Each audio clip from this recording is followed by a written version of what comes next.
नमस्कार, मैं जूली तिवारी। हर समय आपके साथ न्यूज चैनल में आप सभी का स्वागत है। तो चलिए नजर डालते हैं आज के कुछ मुख्य समाचारों पर। नंबर 8 नगरपालिकेची नगरसेविका आहे रुपाली विनायक गेजगे। वार्ड नंबर 8 शिवसेना शिंदे गट।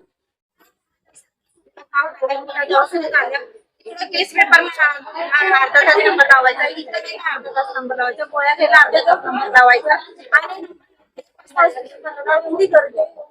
गरम होतं फॅनची, म्हणजे एक फॅन असणार पत्रे कसं ते निघून तिकडून किती एका माणसाने धावपळ करायची।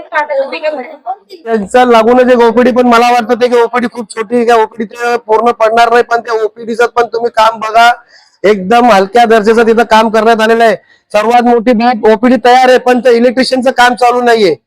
म्हणजे जेव्हा बांधकामची परवानगी त्यांना घेतली तर तेव्हा इलेक्ट्रिशियनचं काम घेतलं नाही का? तर फक्त लोकांना त्रास देण्याचं हे सगळं काय काम चालू आहे।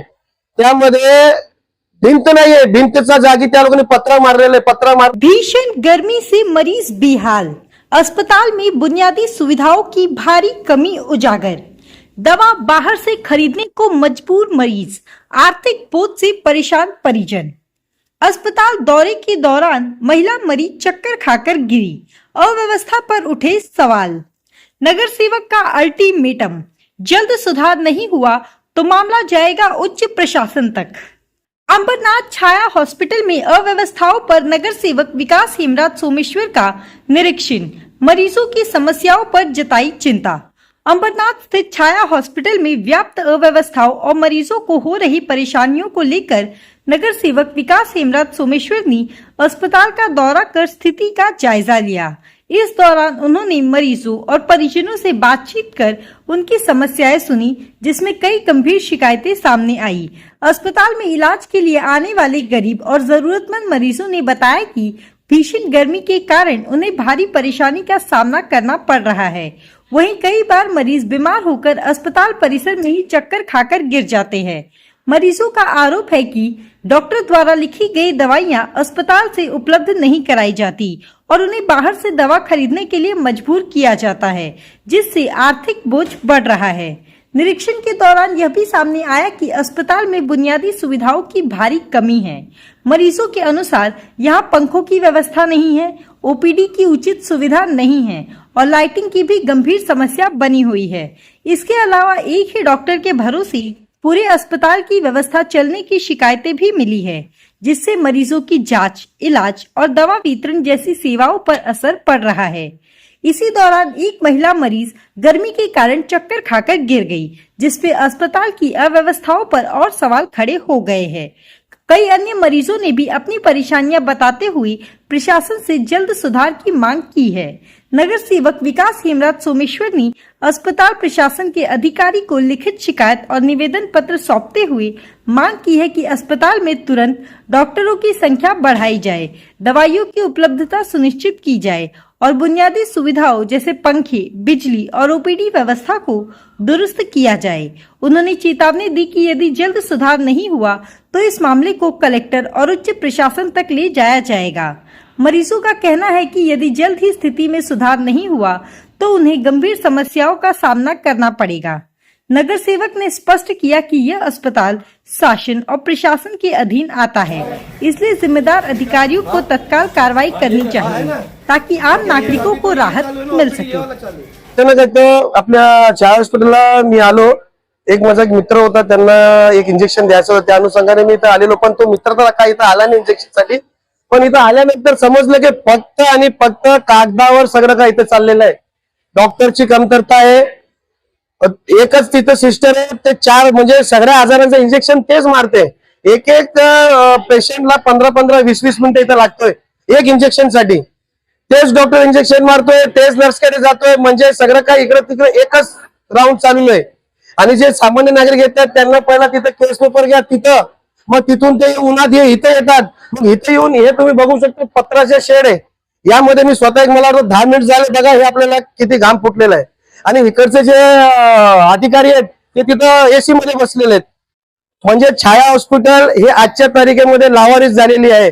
कुणाचं काही घेणदेण यामध्ये राहिलेलं नाही. नगरपालिकेला 4 हॉस्पिटल तेव्हा आम्ही नगरपालिकेला भांडून इथं पण सोयी सुविधा करून देत होतो. पण आता सध्या जे जिल्हाधिकारीकडे पाठवलेले आहेत तर इथं कोणाचं लक्षच नाही. गरीब लोक जे गरीब गरजू लोक आहेत तास इथं येऊन थांबतायत. जेव्हा ज्या टायमाला इथं प्रेग्नन्सी चेक करण्यासाठी शुक्रवार त्यांचं जे वार आहे त्याला येतात तेव्हा अक्षरशः 100 ते 150 लोक इथं असतात. या उन्हातानामध्ये पाणीची व्यवस्था नाहीये. पंखे एक चालू आहे तो एक बंद आहे. मात्र इकडे जे अधिकारी आहेत त्यांना एसी त्यांची चालू आहे. बाजूलाच या ठिकाणी नव्याने ओपीडी बांधण्यात आलेली आहे, परंतु लाईटी त्यांचा लागूनच एक ओपीडी, पण मला वाटतं ते की ओपीडी खूप छोटी आहे. ओपीडी पूर्ण पडणार नाही. पण त्या ओपीडीचं पण तुम्ही काम बघा, एकदम हलक्या दर्जाचं तिथं काम करण्यात आलेलं आहे. सर्वात मोठी बाब ओपीडी तयार आहे पण त्या इलेक्ट्रिशियनचं काम चालू नाहीये. म्हणजे जेव्हा बांधकामची परवानगी त्यांना घेतली तर तेव्हा इलेक्ट्रिशियनचं काम घेतलं नाही का? तर फक्त लोकांना त्रास देण्याचं हे सगळं काय काम चालू आहे. त्यामध्ये भिंत नाहीये, भिंतीच्या जागी त्या लोकांनी पत्रा मारलेलं आहे. पत्रा मारण्याची आवश्यकता काय? इथं तुम्ही आपण थांबू शकत नाही. तुम्ही बघू शकता लहान लहान मुलांना घेऊन इथं थांबलेत. इथं जे घाटकर साहेब तिथं यांना चार्ज दिलाय त्यांचं पण काहीच लक्ष नाहीये. आपण येतो तेव्हाच लोकांची मदत होते, आपण येत नाही तर लोकांची मदत देखील होत नाही.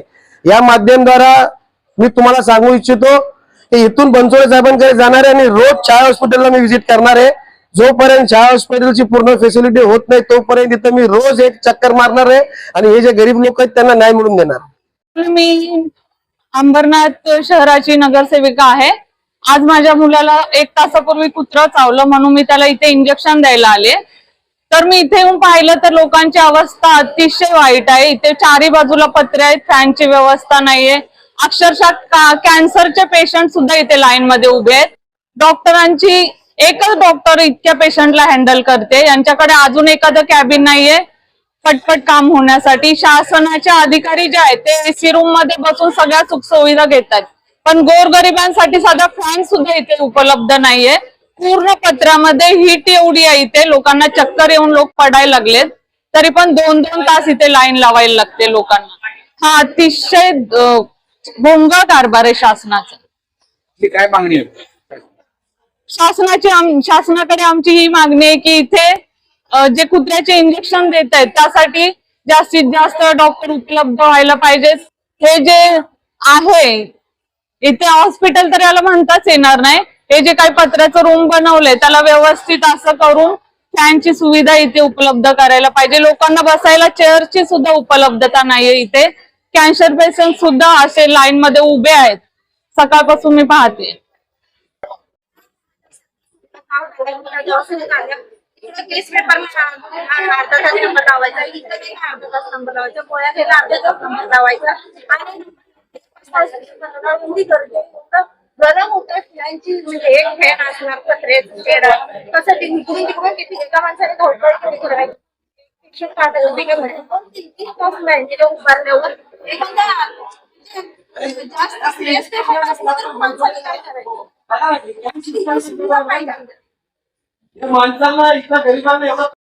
तो आज के लिए बस इतना ही.